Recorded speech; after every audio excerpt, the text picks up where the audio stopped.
tanto en un sentido como en otro, ¿no? Durante buena parte de la historia de España han sido unos apestados, unos leprosos prácticamente, por oponerse al superstar de la historia española, que es Carlos V, Carlos V Superstar. Por tanto, quien se opone a Carlos V Superstar pues no podría ser tribolicio, ¿no? Y en otros momentos han sido reivindicados, pero también han sido reivindicados quizá de una manera un tanto acrítica, ¿no? De una manera un tanto superficial y además probablemente pecando de presentismo, ¿no? Yo he oído por ahí que si los comuneros son los primeros liberales, ¿no? Bueno, en fin, entre los liberales del 19 y los comuneros hay muchísima distancia, ¿no? O incluso quienes lo reivindican como los primeros republicanos, ¿no? Es verdad que en las Cortes de Tordesillas se discutió en un momento, a propuesta de Toledo, precisamente, la conversión de las ciudades castellanas en repúblicas al estilo de las italianas, pero Toledo se quedó sola, ninguna de las demás ciudades castellanas secundó esa propuesta y por tanto los comuneros siguieron siendo monárquicos, muy monárquicos. Lo que pretendían era precisamente una nueva constitución, diríamos hoy en términos modernos, para el reino de Castilla, ¿no? Pero teniendo presente que era un reino y que debía seguir siendo un reino, ¿no?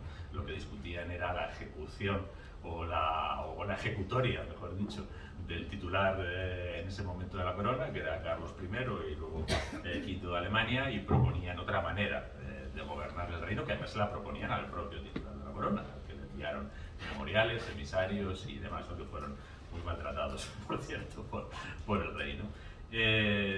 Y bueno, pues quizá el empeño que hay detrás de Castellano es acercarse a esa historia tan compleja y ver cuáles son sus ecos en el presente, ¿no?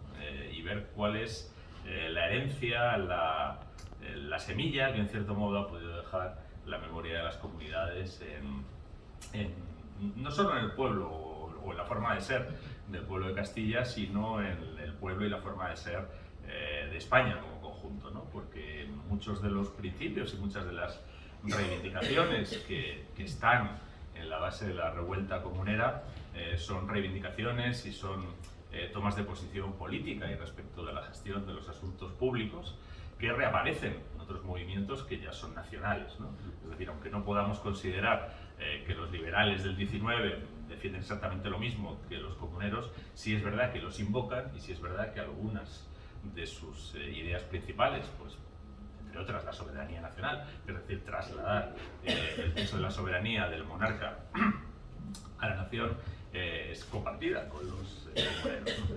Y bueno, pues yo quería viajar a esa historia de una manera que fuera, no sé cómo decirlo, porque eso es lo que determina el resultado final, ¿no? Yo he estado dándole vueltas a este proyecto durante una década prácticamente, ¿no? Y lo terminé de cristalizar aprovechando ese tiempo suplementario que a todos nos regaló la pandemia, ¿no?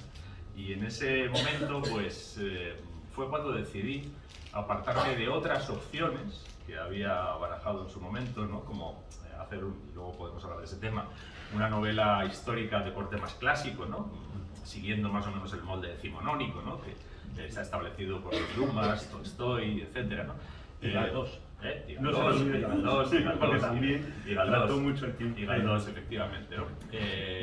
Bueno, hacer un poco ese tipo de aproximación, lo barajé durante bastante tiempo, creando personajes de ficción, escogiendo entre los personajes históricos algún principal, y finalmente no tiré por ahí, primero porque sentí que eso en cierto modo ya estaba hecho y sentí que esa no era la mejor herramienta para hacer lo que yo quería hacer, ¿no? Cada autor yo creo que tiene que buscar su camino, ¿no? Y la legitimidad en el arte viene dada por el propósito y por la intención individual, ¿no? El arte es un ejercicio de la libertad individual, ¿no? Creo que todo es legítimo siempre y cuando uno lo fundamente lo que quiere conseguir, ¿no? Y yo pensé que para llevar a cabo mi objetivo, que era más bien traer al lector de hoy esa historia de hace 500 años, que ha sido tan simplificada, que mucha gente siente tan lejana, pero que en el fondo tiene que ver con cosas tan profundas y tan presentes en la sociedad española, lo mejor era hacer dialogar el presente y el pasado, y otra decisión, renunciar a la ficción.